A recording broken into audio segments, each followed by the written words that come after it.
Good evening, I'm Ces Oreña-Drilon. I'm Pauline Verzosa. And I'm Shawn Yao. The big stories tonight. Did the Supreme Court just make it harder, holding top officials to account? That is a question after the tribunal stood by its ruling on Vice President Sara Duterte's case, a powerful note as well on future impeachment complaints. And the Foreign Affairs Department and Malacanang step in as the word war between the Chinese embassy and Filipino officials intensify. They are ruling out expulsion or any sanction for Beijing's diplomats. And President Bongbong Marcos has lost weight, as shown in a recent video released by the palace. In that clip, he also has a message to those who want him dead. The Supreme Court en banc denied with finality the motion for reconsideration filed by the House of Representatives. This decision has weakened this constitutional weapon of impeachment to exact accountability from the public officials. With a little over a week before a new impeachment complaint can be filed against Vice President Sara Duterte, the Supreme Court has ruled with finality on her first impeachment case. The verdict? Case closed. Mobile Journal Arles de los Santos with tonight's big story. The first attempt to impeach Vice President Sara Duterte is dead. The Supreme Court en banc today unanimously denied with finality the bid by the House of Representatives to revive it. The Supreme Court en banc denied with finality the motion for reconsideration filed by the House of Representatives. It affirmed that the fourth impeachment complaint transmitted to the Senate on February 5, 2025 was already barred by Article 11, Section 3, Subsection 5 of the Constitution. 3 impeachment complaints were filed against Duterte in December 2024, all linked to the alleged misuse of confidential funds. But it was the fourth one, endorsed by more than one-third of the members of the House of Representatives, which was transmitted to the Senate as the articles of impeachment. On February 5, 2025, Duterte became the first VP in history to be impeached over graft, corruption, and an alleged assassination plot against President Bongbong Marcos. Her defense team, however, filed a petition before the SC, arguing that the first 3 complaints counted as prior impeachment proceedings, triggering the constitutional ban on multiple cases in a year. The tribunal agreed and ruled on July 25, 2025 that the articles of impeachment against Duterte were unconstitutional. The lower chamber then sought to overturn the decision.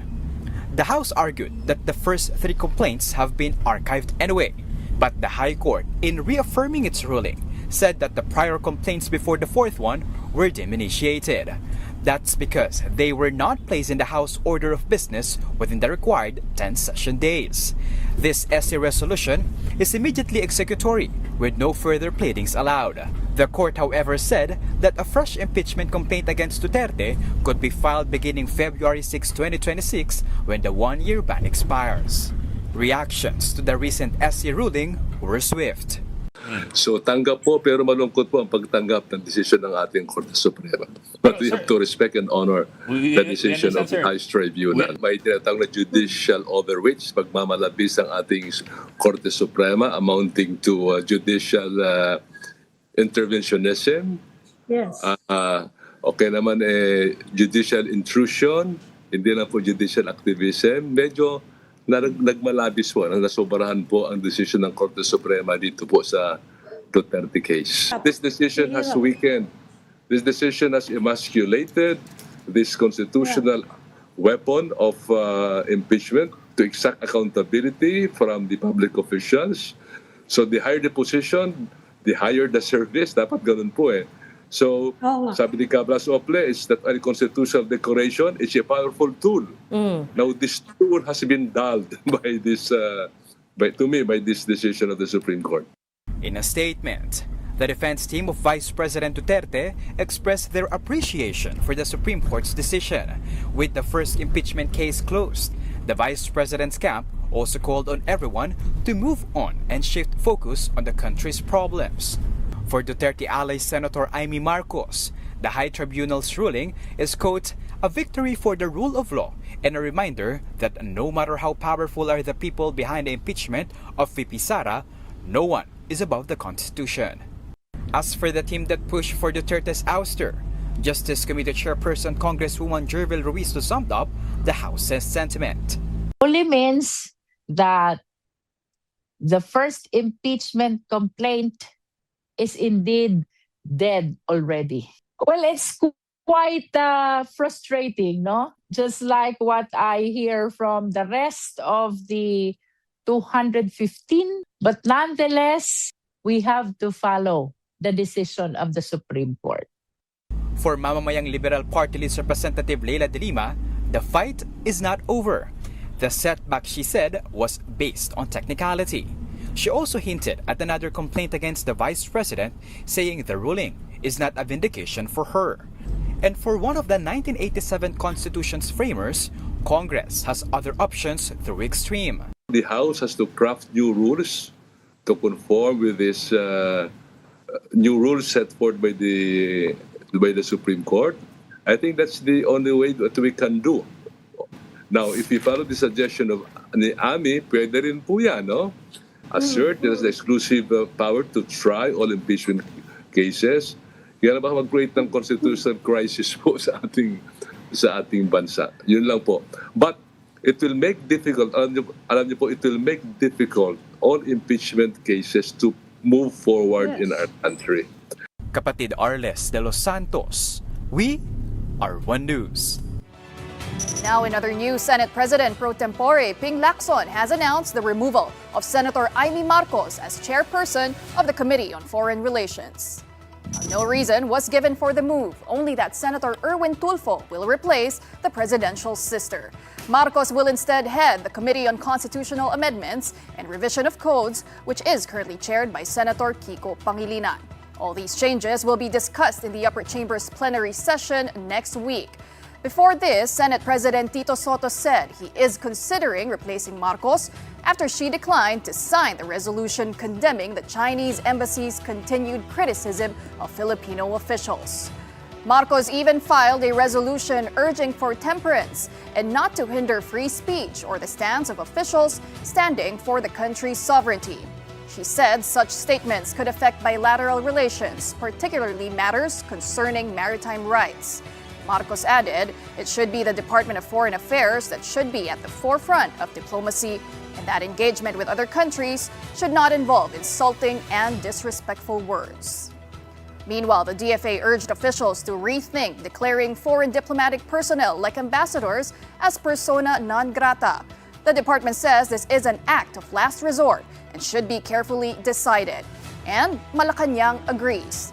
Recall that some senators broached the idea of having Chinese diplomats either replaced or declared persona non grata for their critique of Filipino officials sharing their sentiments on the West Philippine Sea.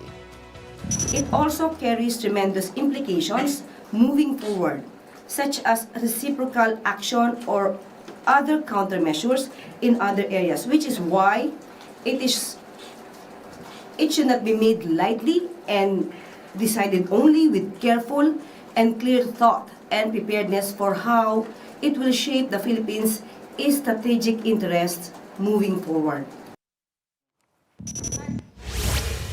And most Filipinos still view China as the greatest threat on the threat to the Philippines. This is based on the latest OCTA Research survey. In detail, about 79% of adult Filipinos see China as the greatest threat compared to only 74% in July. Also based on these results, only 13% of adult Filipinos say that the Philippines should trust China, 60% disagree, and 26% are undecided. Visayas registered the largest drop in trust at negative 11 percentage points, while the Davao region posted the highest trust at 31%. But it's interesting to note that the Caraga region reported zero trust in China.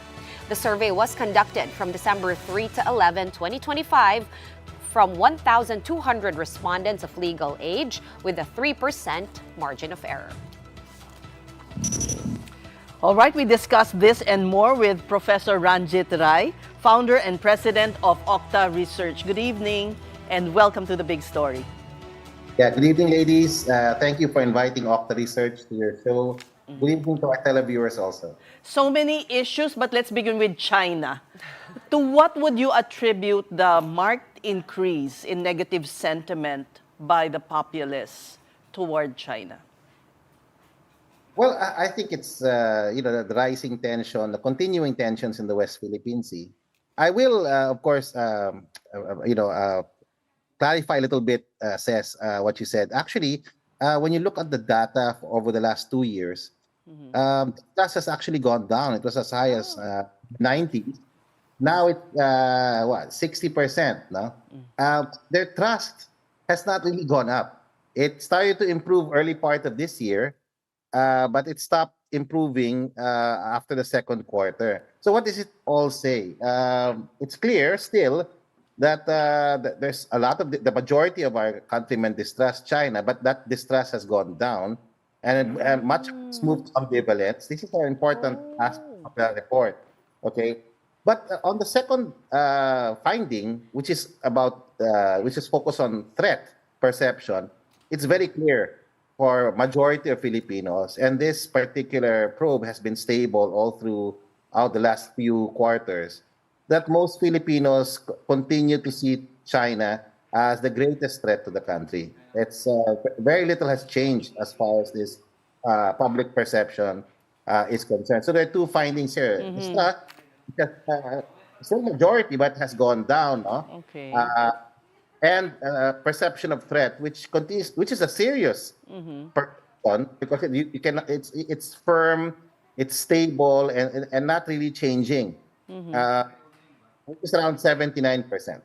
But how would you explain that? In a way, they're polar, well, not exactly polar opposites, but the distrust is not increasing, but they view China as a major threat. So how do we explain that? Well, the questions are two. These are two different questions. I think it's very clear that for many Filipinos, because of the last few months where there was very little activity happening in the West Philippine Sea by way of controversy, and at the same time, we're all focused on the corruption issues domestically. So there seemed to have a rise in ambivalence. The concern for China remains strong, says. So they're still consistent with one another. There was just some changes as far as movement of people from distrust to ambivalence.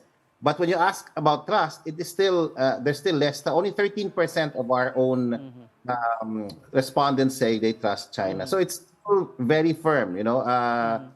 The trust is low, threat perception is high, and while I was stating all of this, the distinction is crucial. I think that threat perception is something that needs to be. Yeah.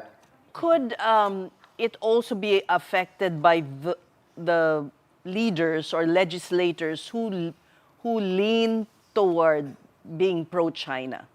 Could they affect the way the populace perceives China? Well, there are lots of factors. The problem with our survey is that we did not ask why. But what seems to be clear is that perception is shaped by information.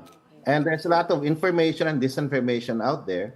As regards our senators, the firm stance was only settled just a few days ago. This is a survey that was conducted December 3 to 11 in the fourth quarter of 2025. So we see that these numbers will actually deteriorate even more because this was a big issue. The crisis created by the quarreling between Philippine and Chinese officials would probably further deteriorate these distrust and threat ratings. Okay, so would you say, Professor, that social media and so-called propaganda on social media, what goes viral, does this play a big role in how these survey results come out eventually?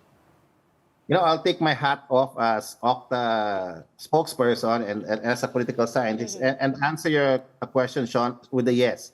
Because a lot of misinformation is out there, and that definitely affects how people perceive the issue. But still, majority of the Filipinos see West Philippine Sea as a serious issue.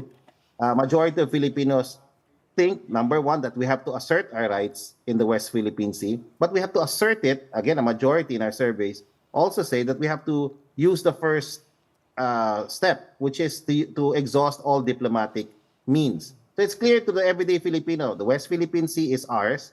Number two, it's a serious issue and we need to assert our rights there. And number three, that diplomacy is the first step. You might want to guess the second step, no? Because they also gave three measures that the government should prioritize. The first measure is to exhaust all diplomatic efforts to resolve the conflict in that area. And number two, to actually expand military presence, which the government is trying to do, no, in those areas, whether it's naval or through presence.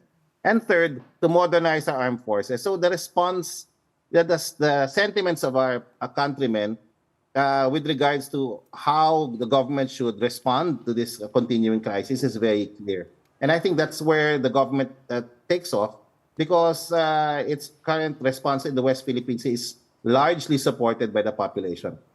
Well, in relation to that also, Professor, back in September, you had this survey where Filipinos, or 80% of Filipinos, say they support the government's transparency efforts, exposing the actions of China, especially in the West Philippine Sea. And younger Filipinos actually compose majority of that. So what does that tell you as a researcher? What's driving this interest from the younger generation?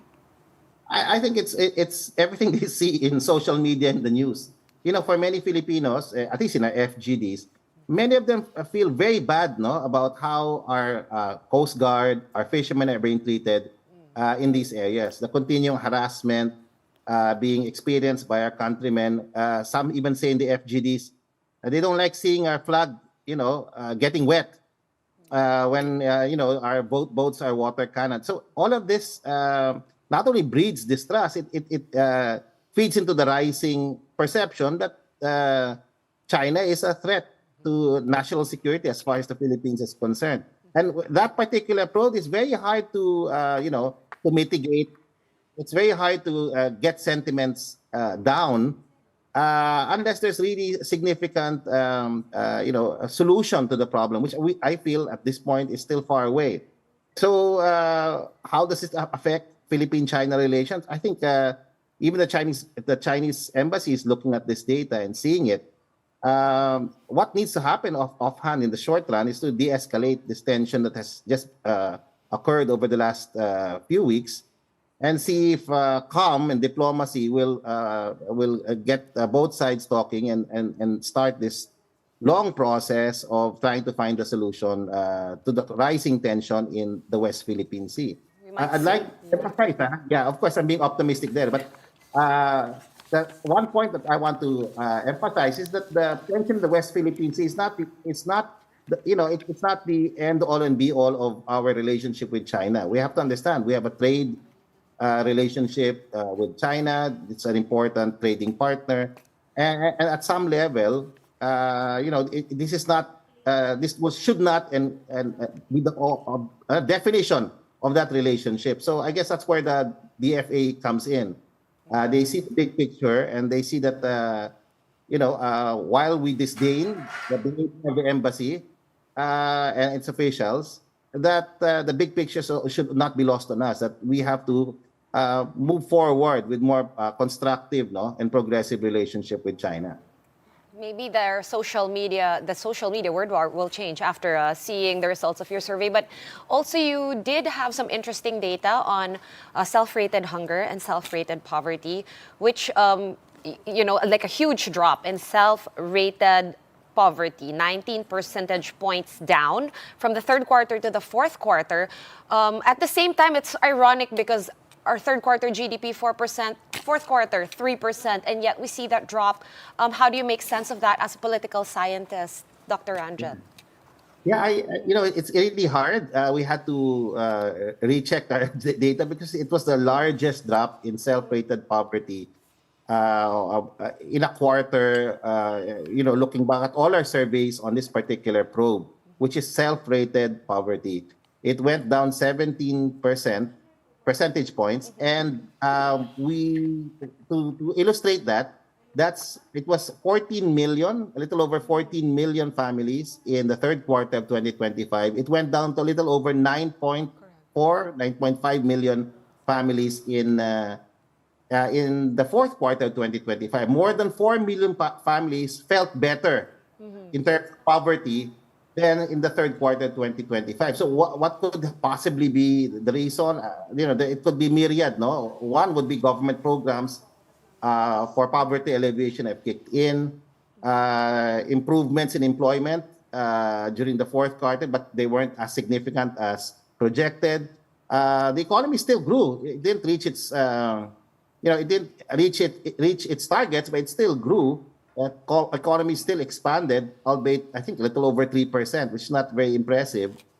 But all of this put together may have created, I think, stabilizing food prices. No, you have to understand, inflation went down to less than 2%, 1.8, I think, and that stabilization of food prices was a very big, may have been a very big factor in creating these kinds of survey results. So it wasn't just food poverty. It wasn't just poverty, self-rated poverty. It was self-rated food poverty went down 19 percentage points. 5 million families said that they had better quality food in the fourth quarter. So maybe Christmas kaya yan or all of these things.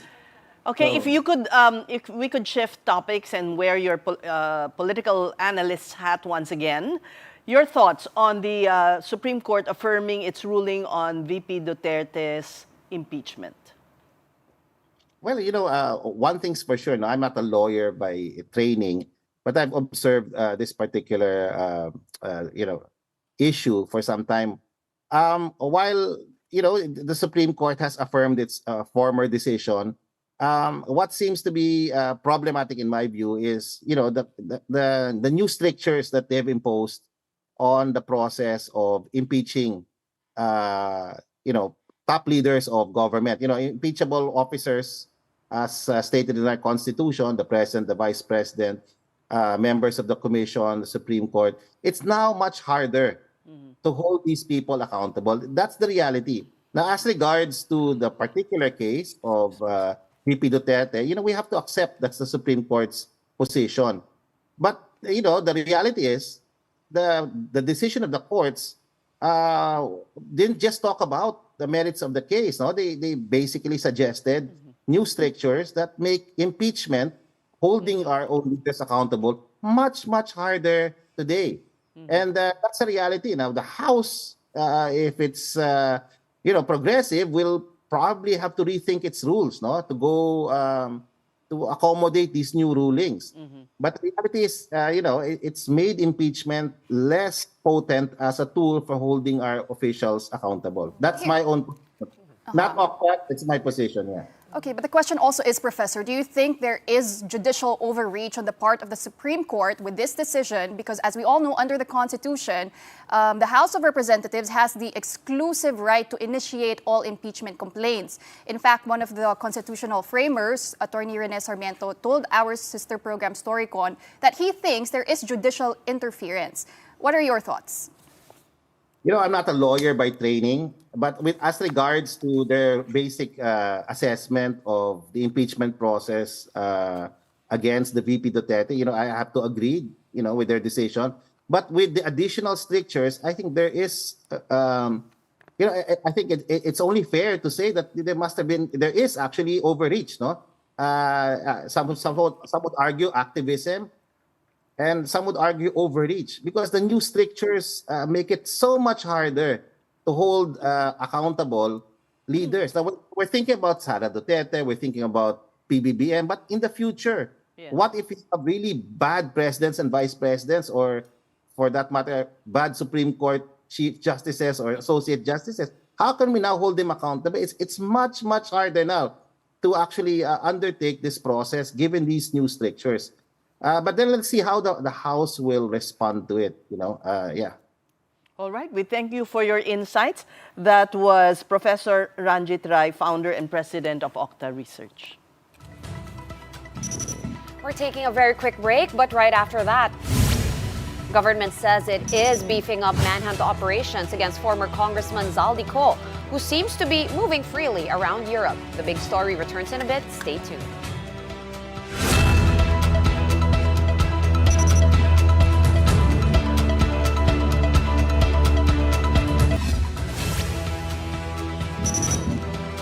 Welcome back to the big story. Fugitive Zaldy Co is now believed to have traveled or could still be in Sweden.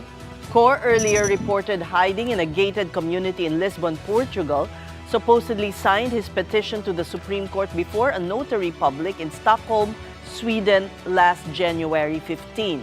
Co asked the Supreme Court to issue a temporary restraining order and/or writ of preliminary injunction. That's against the resolution of Ombudsman Boying Remulla, which recommended the filing of charges against him. Co and several others were charged with graft over anomalous flood control projects in Oriental Mindoro. Supreme Court spokesperson Camille Ting confirmed they received Co's petition, which will be placed on the SC's agenda. DILG Secretary John Vic Remulla said he will be coordinating with Sweden to search for Co. Remulla added he will be asking the Interpol to have Zaldy Co's foreign passports red flagged.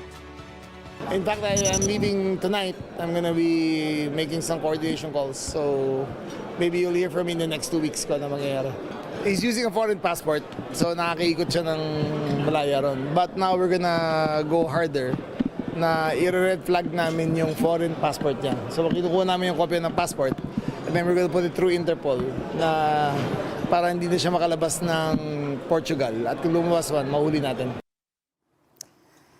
Now on to another story. The legal team of Rodrigo Duterte has filed notice before the International Criminal Court's Appeals Chamber. That's to challenge the pre-trial chamber's January 26 ruling declaring the former Philippine president fit to stand trial. Duterte's camp argue that the court erred in refusing to consider medical reports from a neurologist and neuropsychologist that point to deteriorating health and cognitive impairment. They claim this amounted to a denial of Duterte's right to a fair hearing and renewed their call for his immediate interim release. The ICC has scheduled Digong's confirmation of charges hearing from February 23 to 27, assuring that his medical needs will be addressed during the proceedings. Vice President Sara Duterte, who is currently in The Hague, said her father has no plans to change his legal team despite the setback.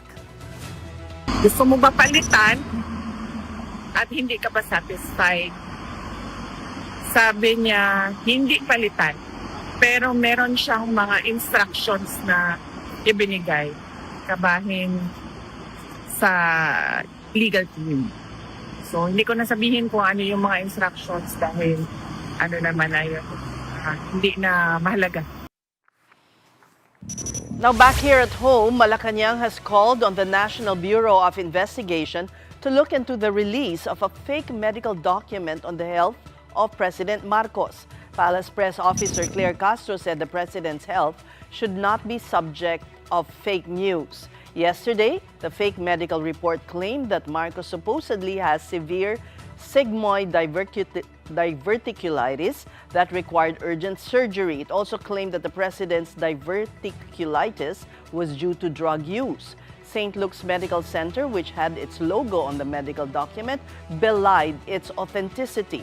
In a statement, the hospital said medical results are released only to the patient through authorized and official hospital channels. The palace also released a video of Marcos to counter speculations on his health. It showed the president, who visibly lost some weight, playing with his pet dog, Oreo. The chief executive also assured that he remains healthy and in control of government. Wala na naman akong nararamdaman eh. Sinasabi magpahinga ka. Medyo na-bored ako nung weekend. Ito yung mga inaantay na ako mamatay. Huwag kayo excited. Nasumobra na naman ang pagka-excited ninyo. Andito pa ako. I'm running the government. We're doing everything that needs to be done.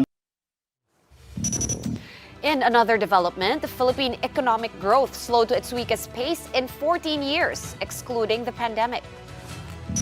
The economy grew by just 4.4% last year, way below the government's revised 5.5% to 6.5% target.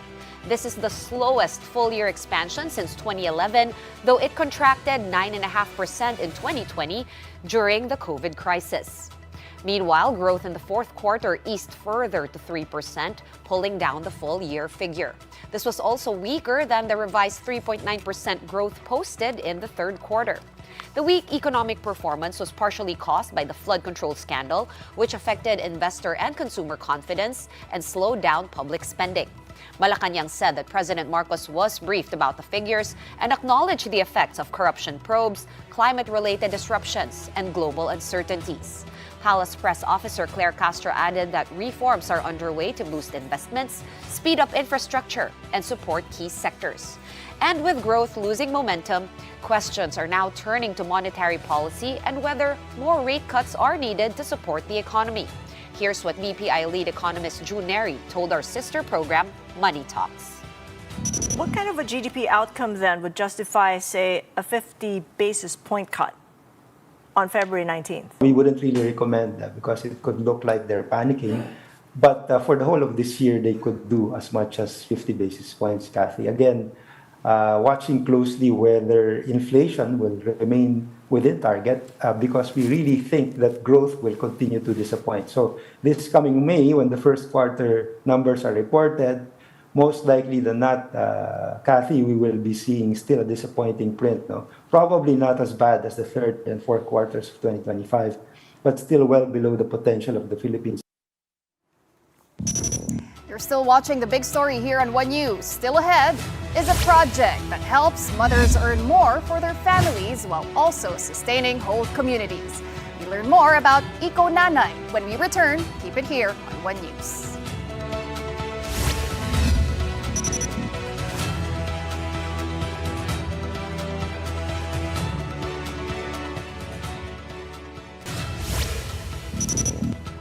Thanks for staying with us here on The Big Story. Across the country, many Filipino mothers are finding ways to support their families despite limited resources and opportunities. For some, that means turning skills into livelihood and waste into something useful. EcoNanay is a grassroots initiative that empowers women, mostly mothers, through skills, training, and sustainable livelihood. Here, practical and eco-friendly products are created to generate income and build confidence. Supported by the Alagang Kapatid Foundation Incorporated, the project helps families move toward financial stability, one product and one community at a time. Let's put the spotlight on sustainable programs and inclusive initiatives. Welcome to Sustainability.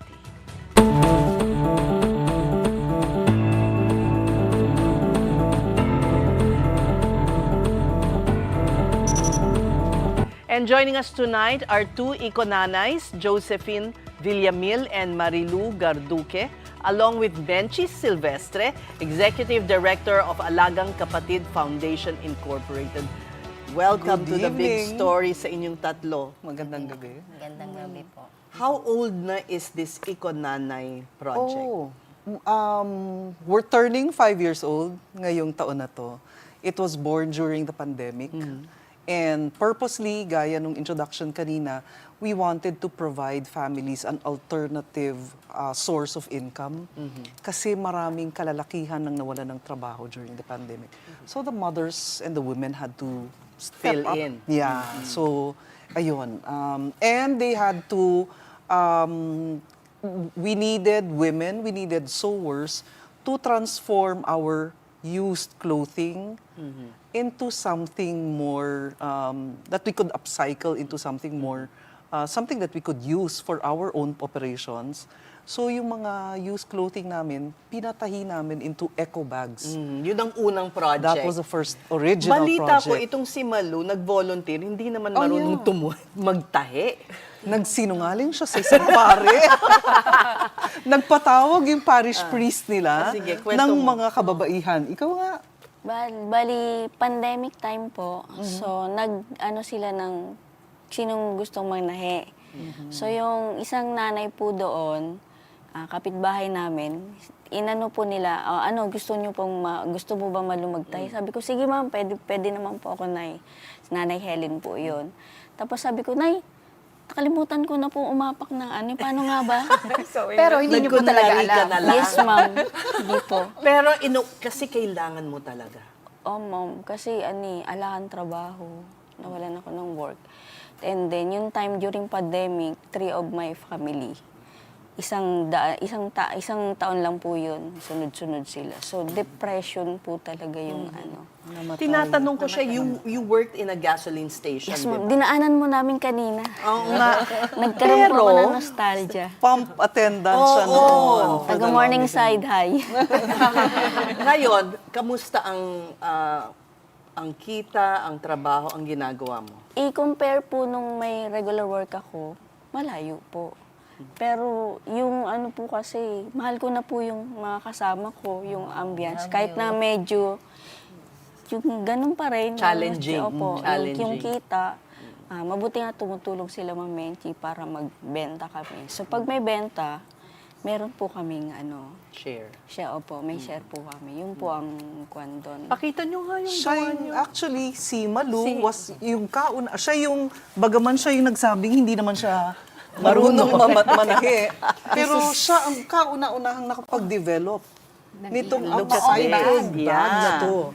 So, signature bag ni Malu yung ganito. Siya yung creative director. Siya Siya yung idea niya. Correct. Meron na siyang tatak na Yes. Malu touch. Yan. Cute. Actually, So- super okay ito, matibay. Eto. So, Liban, aside from the eco bags that we use for our own relief goods, to contain our relief goods, So silang naggagawa yun nun? ang original project Okay. for the 4 parishes na yun. Pero sabi namin, hindi pwede kasi silang kumita kung yun lang. So they had to develop other products. Kagaya nitong kakikayan na suot-suot ko rin Ang ganda. ngayon. Ito Meron pa. tayong rack dito sa harap. Josephine, ikaw bang gumagawa nitong mga ito? O kasamahan ninyo? Kapitbahay ko po. Kasi nung time nung namatay, nagtatahi po kasi siya sa Taytay Rizal. Kasama niya yung tita niya. Nung namatay ang tita niya because of cancer, siya na lang mag-isa. So, umuwi siya ulit sa lugar namin. Then, hindi kasi siya lumalabas ng bahay. Nakikita ko, masyado siya mabuting-ting. Sabi ko sa kanya, igawa mo ko ng Siyang hikaw. gumawa nito. Ang ganda. Yes. Nung una ayaw niya kasi nahihiya siya, baka daw hindi niya kaya. Sabi ko, itry mo nang itry hanggang nung umpisa, pinakita niya sa akin. Sabi ko, maganda yan, kahit hindi pa masyadong maganda. Sabi ko, maganda yan, kaya mo yan. So, Nabebenta naman. Yes, ma'am. Ano yung mga, ito yung mga lilip tsaka mga Bracelet. sinturera. Yes. Talagang Yung mga lilit. tira-tira. Oo. Tira-tira nung So materials. anong balak ninyo this year? The 5th year na. Okay. Yes, 5th year. So hopefully, gusto nga namin mag-upskill din naman sila. Siyempre, para din lumaki yung kita nila. So, one time, certain Ces Oreña-Drilon, sabi niya sa akin, kailangan ko mag-declutter. Correct. So, pero sino pwede mag-benefit from it? And that's why sabi, when you said, gusto ko sana kababaihan, syempre naalala ko yung mga EcoNanays natin. So, Sana maraming bumili ng mga gamit ko. Yes. Magaganda naman. Yes. It will go to a good cause. Yes. So anong gagawin? So we're The having proceeds a will- bazaar Okay. Monday and Tuesday. Itong parating na Yeah. Lunes at Martes. Yung Martes ay talagang open to the public so they can come here sa Launchpad, Sheridan Corner, Reliance Streets sa Mandaluyong. And you can buy mga pre-loved. Hindi nga pre-loved, sabi mo, iba-love mo pa din. I'm Hindi just mo parting with it. Yeah, Feeling si Ces mag-let go. Ayan. So, pero hindi pa nga daw siya maka-let go sa iba. So, some pre-loved items ni Ces, ni Shawn, Overs and Open. And yung iba pang mga anchors natin from News 5. Si Yang nagbigay na. Yes, Cheryl Cosim nagbigay na rin. Jester De Los Santos nagbigay. So, meron pang lalaki, meron pang babae. So, from clothes, shoes, Right. hikay But what stuff. will we do with the proceeds? Ano bang kailangan Anong ninyo? kailangan nyo? Sa ngayon po kasi, kailangan namin ng yung parang embroidery machine yan. Yung ganito. Pamborda. Oo. Ang Kasi borda. para yung mga dinidesign namin sa bag, hindi na kami bumibili. Kasi hindi na gusto namin kasi presentable. Oo. Hindi siya puro dinikit lang na galing sa ibang... Opo, sa ano. And hopefully, gusto nila parang pwede mag-personalize.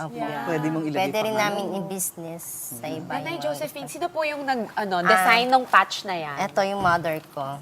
Mother ko. Talaga? Oo. Kasi idol ko yung mother kong manahi. Natuto siyang manahi, tinatastas niya daw nung bata pa siya. Pag gusto niya yung tatahiin niya, tatastasin niya, then ipapattern niya yon, tatahiin niya ng bago. So, doon siya natuto. Yes. Sobrang idol ko sa kanya, nag-aaral ako manahi. Kaso, hindi talaga para sa akin yung mananahi. Ano ngayon ang ano mo? Ano ang role ako mo? po yung tagagulo sa kanila. Siya ang bastonera. Siya yung QC, quality control. Yun yung sinasabi nila sa akin, ikaw kaya yung manahi. Hindi nga ako marunong manahi, kaya inuutos ko sa inyo. Alam mo kung paano siya. Pero hindi ko siya kayang gawin. Pero why not? Kasi si Malu nga natuto, di ba? Bakit niya? Alam niya yung strength.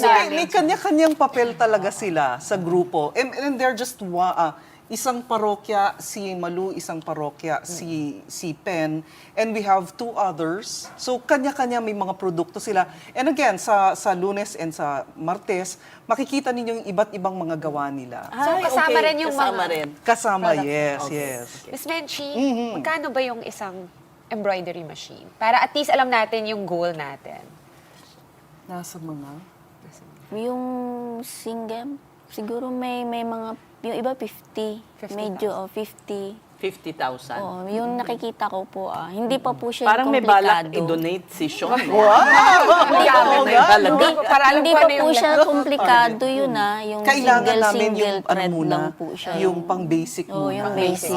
Kasi po, nilalagyan na yun ng napo-program na yung plus drive lang, saksak mo. Then, tapos mag-isa na siya. Opo. Single thread lang po yun, 1 color lang yung thread. Pero malaking tulong talaga yun. Tapos hindi ba may fashion show? Yes. Fashion show? For their anniversary. In time for their 5th anniversary in July. So may binabalak talaga kami na irarampa ninyo yung mga produkto nila.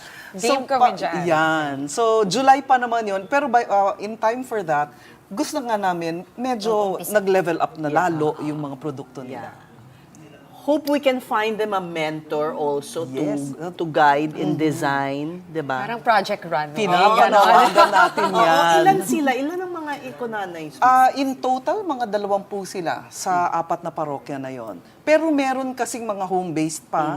Meron yun nga, parang si Pen, hindi siya yung mananahi. Pero siya, anong tawag niyo doon yung pagkasalansan? Nagtataytay ng mga basahang bilog. Yung mga basahang bilog. Sasalansan. Pag sasalansan mo yung mga retaso. Para madaling itahi. Tay-tay pala ang tawag doon. So merong mga ganun ang papel. Tas iba yung magtatahi sa kanya. Hindi po lahat nakapasok sa tahian.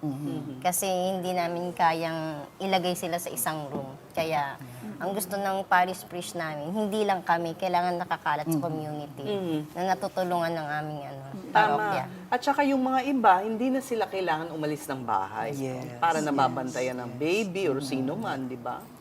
And who knows, baka may mga nanay po tayong nanonood who would also like to join and become an eco-nanay. How can they do that, Ms. Menchi? May ipagmamalaki namin, I think meron ng 2 LGU yung nag-adapt ng konsepto na ipunit yung mga used clothing in their communities at tahiin into eco bags or whatever, upcycle them.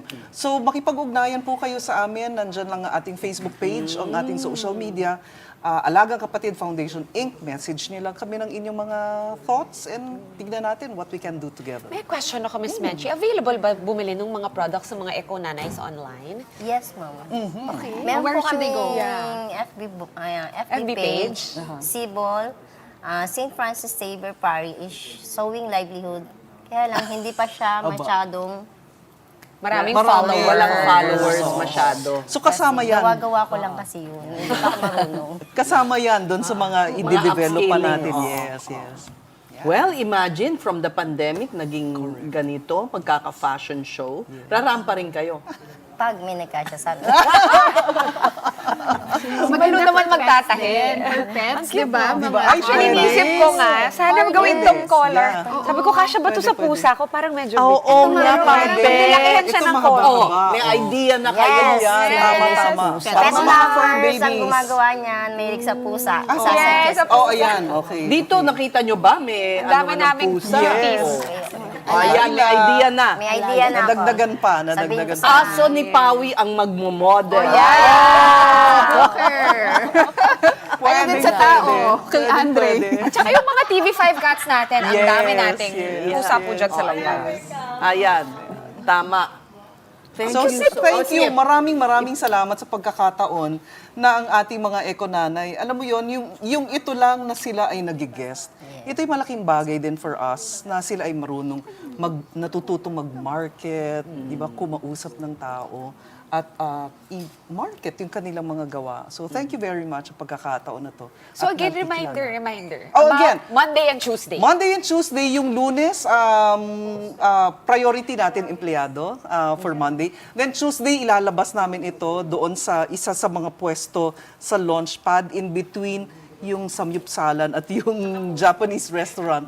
Doon namin siya ilalagay. Then again, please come on Tuesday, mga kapatid. Iba-ibang mga pre-loved items at yung iba nga ay love pa nila. At ang lahat ng ito will benefit our EcoNanay. 10 a.m. to 5 p.m. 10 a.m. to 5 p.m. All right. Thank you so Salamat. much. Maraming salamat po. Josephine and Malu. Marlon, gabi lang. Marlon, gabi na eh. Marlon. EcoNanay. Okay. Well, we thank once again Josephine Villamil and Marilu Garduque of EcoNanay and Menchi Silvestre, of course, of Alagang Kapatid Foundation Incorporated. Okay, so we hope to see you Monday and Tuesday, 10 to 5. 10 to 5. Dito lang po yan sa TV5 Media Center. What are some of the items you're gonna be? They should watch out Nice for. one. Some even have the label on it still. Mga signature items. Meron. Hindi natin yung mga items ni Ces, ang dami niyang dineclutter, ang gaganda pa. Yeah. Tsaka si Cheryl din. Sila yung nauna. So not just clothes, diba? Even Yes. home items. Home items, shoes, bags. We should tell the guys to also donate para it's not just limited to girls, diba? Running shoes daw, running shoes. Okay, and that will do it for us here on The Big Story this last Thursday of January. Thank you so much for watching. We are back here tomorrow at 8 p.m. And then when we see you again next week, February na. Kapatid, we are One News, all sides, all the time. Have a good night.